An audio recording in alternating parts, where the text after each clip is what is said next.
Salam sejahtera Malaysia, terima kasih kerana menonton video-video dalam channel ini. Sebelum kita mula, jangan lupa untuk tekan tombol subscribe, share, like, dan komen. Let's go!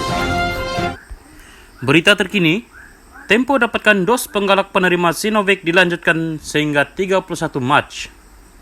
Putrajaya, Kementerian Kesihatan KKM melanjutkan tempo pemberian dos penggalak sehingga 31 Mac ini kepada individu yang menerima vaksin jenis Sinovac.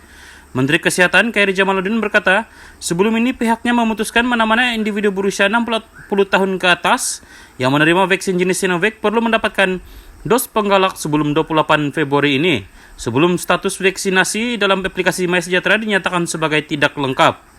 Penerima vaksin Sinovac yang berusia 60 tahun ke atas perlu dapatkan dos penggalak bagi mengekalkan status lengkap dalam MySejahtera.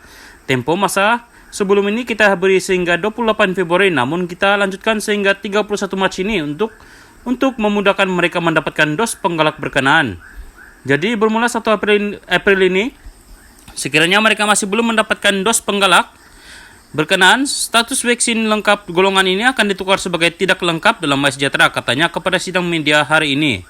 Sebelum ini Khairy berkata pengambilan dos penggalak itu membabitkan semua penerima vaksin warga emas tanpa mengira jenis vaksin pertama dan kedua penerima vaksin Sinovac dewasa. Beliau dilaporkan berkata sekiranya individu berkenaan gagal berbuat demikian, sijil digital vaksinasi mereka akan bertukar kepada warna putih yang bermaksud tidak mendapatkan vaksin penuh sekaligus menyukarkan untuk melepasi sekatan di pintu masuk tertentu.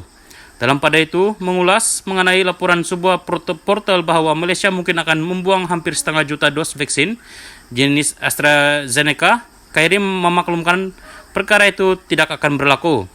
Kementerian Kesihatan KKM akan mempertimbangkan cadangan bahagian regulator farmasi negara NPRA untuk menggunakan stok vaksin sedia ada yang berada dalam simpanan kita untuk diberikan kepada negara luar. Saya melalui Badan Bertindak Imunisasi COVID-19 CITF menerima laporan setiap minggu berkaitan stok vaksin berkenaan, termasuklah berkaitan tarik luput. Kita tidak pernah buang vaksin berkenaan, semuanya digunakan sebelum tarik luput. Sekiranya perlu, kita akan membuat sumbangan ke negara luar seperti Bangladesh dan Laos, katanya. Sebelum ini, sebuah portal melaporkan Malaysia mungkin akan membuang hampir 500,000 dos vaksin COVID-19 jenis AstraZeneca Oxford yang akan tamat tempo pada Mei ini. Malaysia menerima kumpulan terbaru dan terakhir 1.365.200 dos AstraZeneca yang dihasilkan oleh Siam Bioscience Co Ltd Thailand. Jumlah itu adalah daripada pesanan langsung kerajaan sebanyak 6.4 juta dos. Menurut sijil lot yang dikeluarkan oleh NPRA, kumpulan vaksin ini dibahagikan kepada nomor lot E1168 690 dos dan E1169 674 300 dos yang akan tamat tempo pada 31 Mei ini.